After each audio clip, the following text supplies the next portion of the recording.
Yung paniliit lang, isa ko Hi guys! Isa ko pang STEM student. Confused sa dami ng medical courses out there? Don't worry! We got you! Aray ko naman! Akin na nga yan. Kaya today, let's break it down. Ano nga ba ang pinaka-pinipiling medical program ng STEM student? At syempre, bakit? Sis! Hello, okay lang. Ano yan? Ako na? From tuition to location to family opinion, this infomercial is real talk and real research. So, ikaw naman ha? So if you're thinking, Doc na ba ako o nurse na muna? Manood hanggang dulo. This is STEM Help, the CEO app. Una sa lahat, bago ang huli, according to our research, ang pinaka-preferred na medical program ay Baguio! Charot! Nursing po.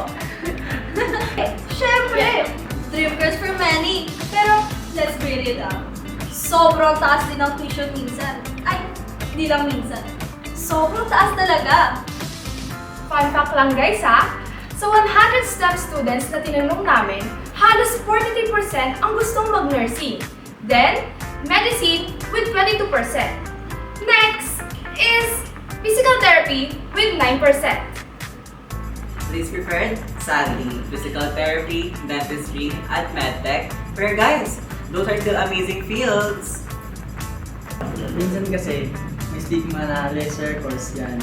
Pero sa totoong buhay, lahat ng medical programs ay mana. We conducted the research kasi, and syempre, we want to share it all of you. Dahil katulad nyo, kami rin, ay nahihirapan humili kung anong medical course ang kukunin namin. Right? Tama ba, guys? Yes! Okay, guys. Let's talk about money. Vision is real, ha? May mga courses na umaabot 100 to 200%. True! Based sa data namin, tuition fee is a top factor na nakaka-apekto sa choice ng medical program ng students. Kaya ang iba, mas pinipili mag-nursing muna or medtech. Hindi man ganun kamura, pero mas affordable. Tsaka pwede pa natin maging stepping stone. Shoutout sa mga naghahanap ng scholarships dyan tulad ko. You're the real MVPs. Tsaka, huwag kayong mahiyang magtanong sa school about sa installment plans. Ako nga eh. Every time may breakdown sa rep. At doon. Kaya joke lang sa referee. Okay, okay. Ay ma, lilipat na pala ako sa Ormoc para mag-medtech. Ormoc? Eh, wala ka makapagpili ng sarili mong brief.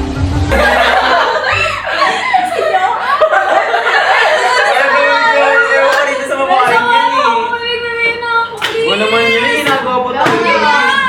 Hindi mo na kami yan. Sige, sige. Magkakawin pa tayo, diba? Sige. Ika na nga. Bakit babae ka? Pero legit mga tol, patient matters. 57% ng respondents namin ay gusto lang sa kalapit lugar within this NCR. Safety, budget, at convenience na lang reason. Lalo na kung may relatives nearby. Pero may iba na go lang kahit gano'ng kalayo. Lalo na if dream school nila. Ikaw, ano ba dream school mo? UP. O ikaw? Ormoc, Ano mo? doon ako eh. Hi.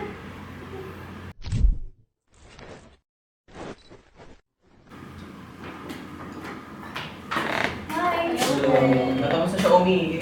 By the way, kagabi pala, nag-usap kami ni Mama. Tapos accidentally ko na-record yan yung pakinggan.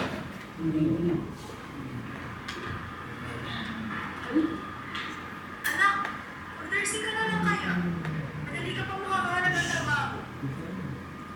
Pero mas gusto ko talaga maging radio technologist. Guys. Real talk na ulit. Family opinion is a big factor. A lot of students don't get full freedom sa course choice. Kaya nga dapat open communication eh. Kasi kung gusto mo talaga yung course mo, dapat pinag-isipan mo at gusto mo talaga siya.